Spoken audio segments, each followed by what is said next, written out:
he started giving us signs of issues, like health issues, when he was 7 weeks. So like a little tiny baby.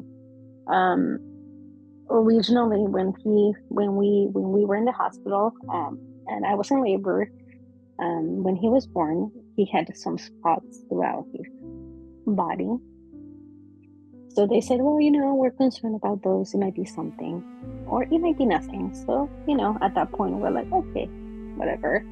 They told us it was bruising. At 7 weeks, he spiked a fever. Of course, we had to go to the ER because of that, and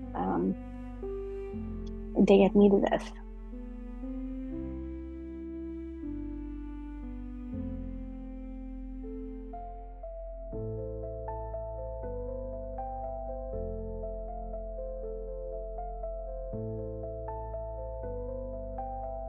Like, what would you say? It's a huge impact, right? If you look at their finances, most of the patients that are afflicted with complex health issues, leukemia specifically, they'll most likely have to take time off of work.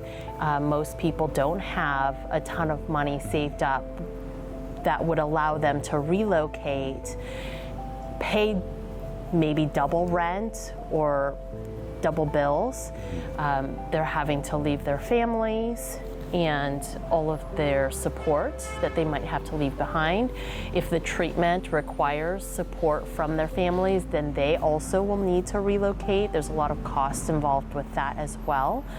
So more often than not, patients just don't have the feasibility to be able to afford those treatments on their own. And after doing testing 2 days later, we found out he had AML. He was at that point 3 months, and they told us that, we had to be in the hospital for 6 months. So within hours, we had to move with the baby to a hospital. We had to bring his milk, his pump. Like, we moved out, basically.